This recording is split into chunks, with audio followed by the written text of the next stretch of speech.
मेरे प्यारे बच्चों, आज सुबह से मैं एक बहुत इंपॉर्टेंट काम कर रही थी।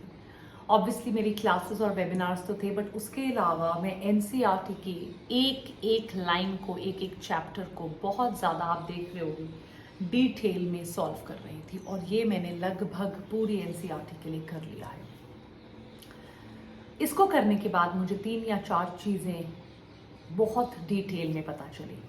वो ये चीज़ें हैं कि सारे बच्चे क्या मिस्टेक करते हैं। लगभग सारे बच्चे किसी ना किसी कोचिंग इंस्टीट्यूट के पार्ट होते हैं। क्योंकि वो किसी ना किसी कोचिंग इंस्टीट्यूट के पार्ट होते हैं, वो अपनी कोचिंग में जाते हैं, वहाँ उनको कुछ मॉड्यूल्स दिए जाते हैं, कुछ पढ़ाया जाता है, और वो वहाँ पर जो भी उनको क्वेश्चंस मॉड्यूल्स दिए जाते हैं वो पढ़ते हैं। घर आते हैं एंड बिकॉज सबको पता है कि एनसीईआरटी से क्वेश्चंस आते हैं, घर आकर 1 या 2 बार एनसीईआरटी पढ़ लेते हैं।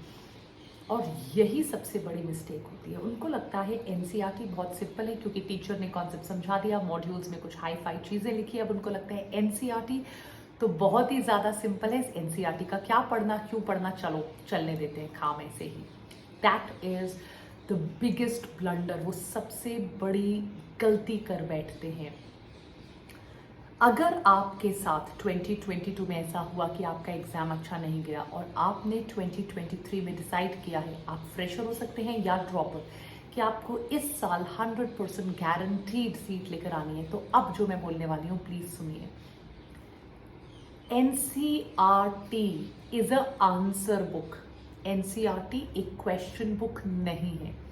एनसीईआरटी की हर एक लाइन को आपको 5 to 6 टाइम्स पढ़ना है। जब आप एनसीईआरटी की एक एक लाइन को 5 से 6 बार पढ़ोगे, तब आपको वो लाइंस याद होना शुरू होंगी।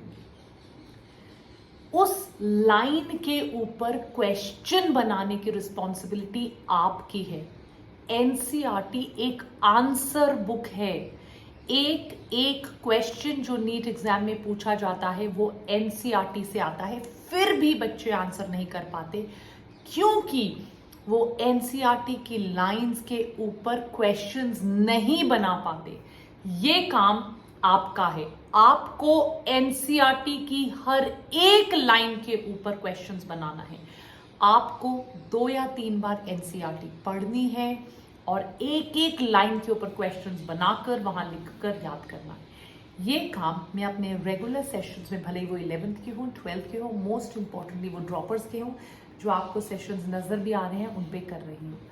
This is the most critical part. जिस बच्चे ने एनसीईआरटी को पढ़ना नहीं है, एनसीईआरटी को अंडरलाइन भी नहीं करना, एनसीईआरटी के डायग्राम्स भी नहीं देखने, एनसीईआरटी में आंसर्स हैं, उनके क्वेश्चंस फॉर्म करने हैं। If you do this, then रटना भी नहीं है, बट हर एक चीज को पढ़कर अपने आप को पूछना है कि इस पे किस टाइप का क्वेश्चन आ सकता है, इसको कैसे घुमाकर एक क्वेश्चन के फॉर्म में पूछा जा सकता है। जिस बच्चे ने ये कर लिया, उसको गारंटीड सीट मिल जाएगी। Take care, all the best, and don't forget to attend all the sessions of Vedantu Biotronic. ऐसे वीडियोस जो आपको गाइड करेंगे मैं रेगुलरली बनाती चलूंगी। Please make sure that you do subscribe to our channel. Bye.